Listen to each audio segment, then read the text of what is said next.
vamos a meternos de lleno con un medicamento que, aunque su nombre no sea de los más famosos, ha cambiado las reglas del juego en la medicina de una manera increíble.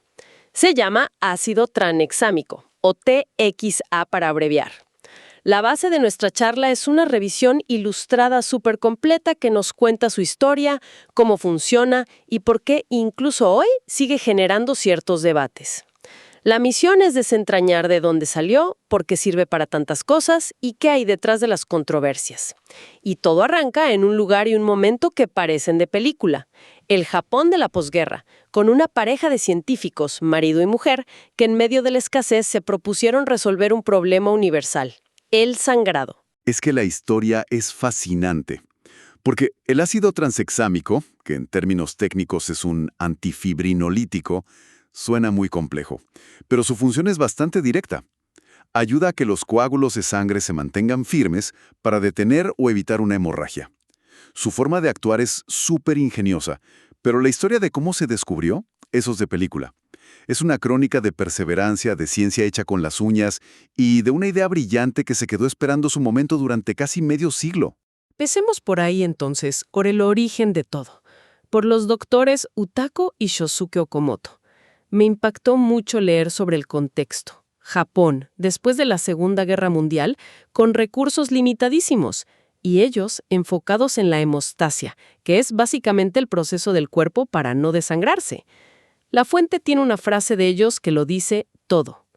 Si no había suficientes recursos, simplemente podíamos usar nuestra propia sangre. Hay que tener una vocación a prueba de todo para llegar a ese punto. Una dedicación absoluta. Y en el caso de Utako Okamoto, los obstáculos no eran solo la falta de recursos. La fuente cuenta una anécdota que hoy nos parece increíble, pero que refleja la época. Una vez, en una conferencia científica, le pidieron que se fuera porque, según le dijeron, los eventos no eran para mujeres y niños. Imagínate. Es que es brutal. Me deja pensando cuántas otras ideas geniales, cuántos descubrimientos se habrán quedado en el camino por barreras como esa. No era solo luchar por encontrar una molécula, era luchar contra todo un sistema. Pero bueno, a pesar de todo, lo lograron. Lo lograron. En 1962 dieron con una molécula que era una versión mejorada de oca que ya conocían. La nueva resultó ser 27 veces más potente. Ese es el ácido tranexámico. Y su mecanismo es brillante por su simpleza.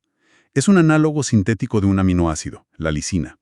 Lo que hace es sentarse en unos sitios específicos de una molécula llamada plasminógeno, como si ocupara todos los asientos libres en un autobús.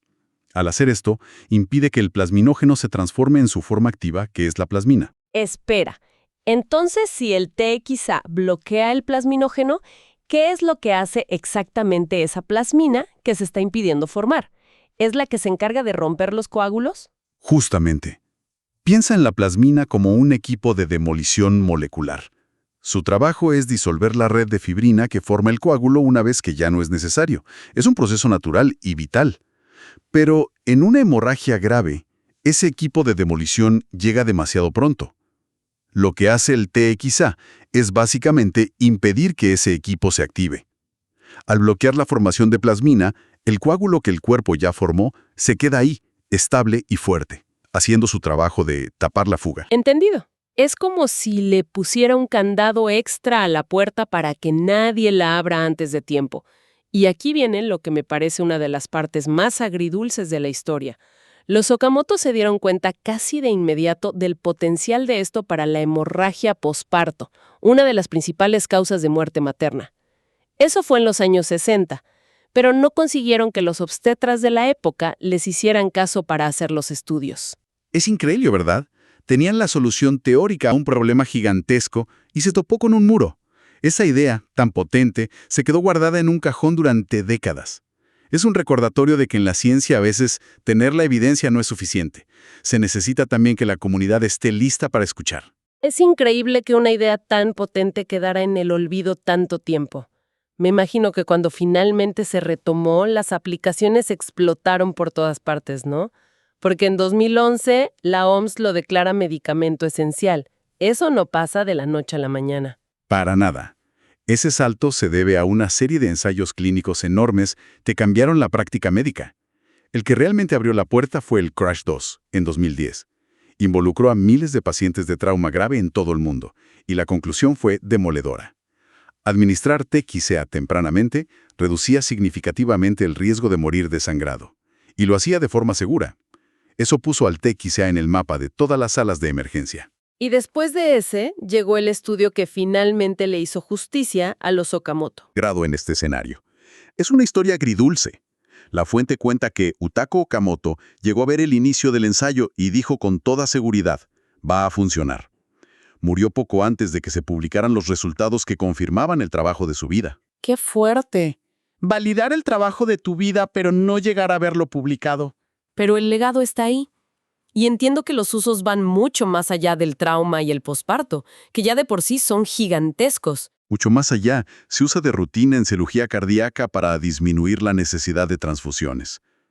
Aunque ahí se aprendió una lección importante, las dosis muy altas se asociaron a un mayor riesgo de convulsiones, lo que ayudó a ajustar y refinar su uso.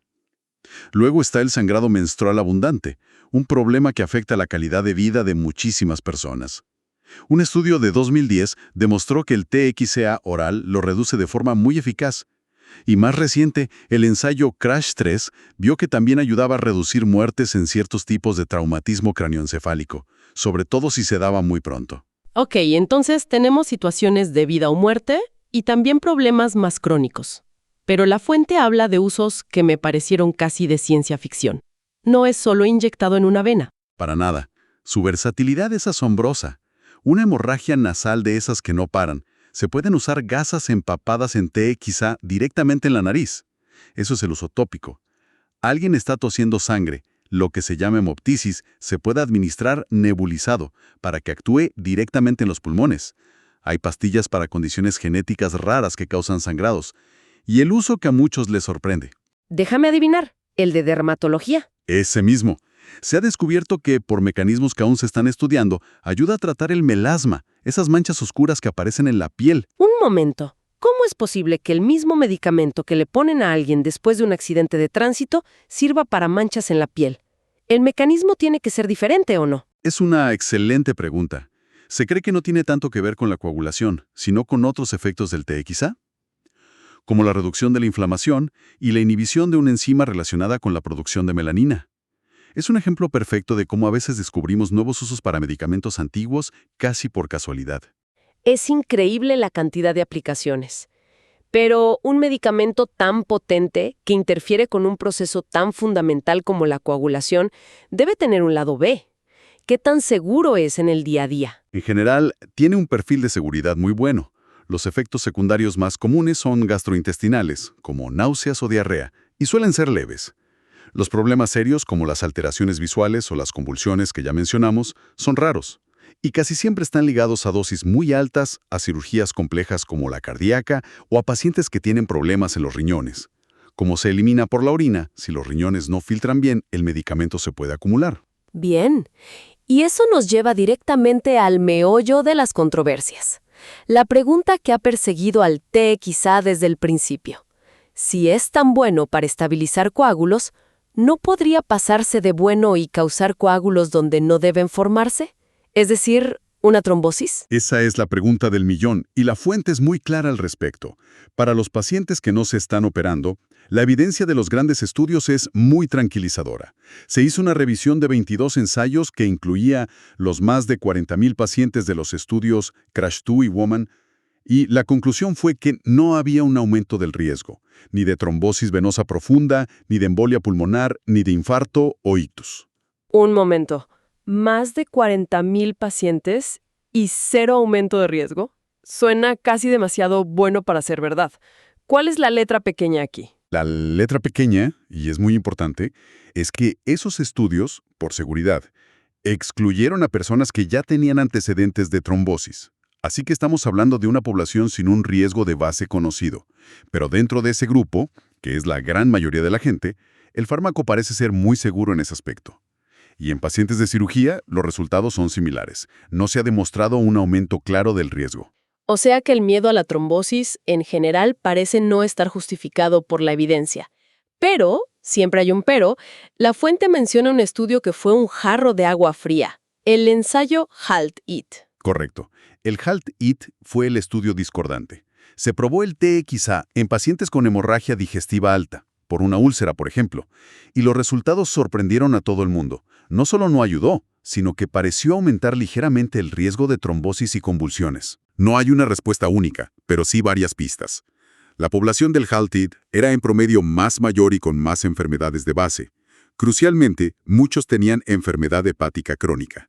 El hígado es la fábrica de las proteínas de la coagulación, así que si ya funciona mal, el equilibrio es muy frágil.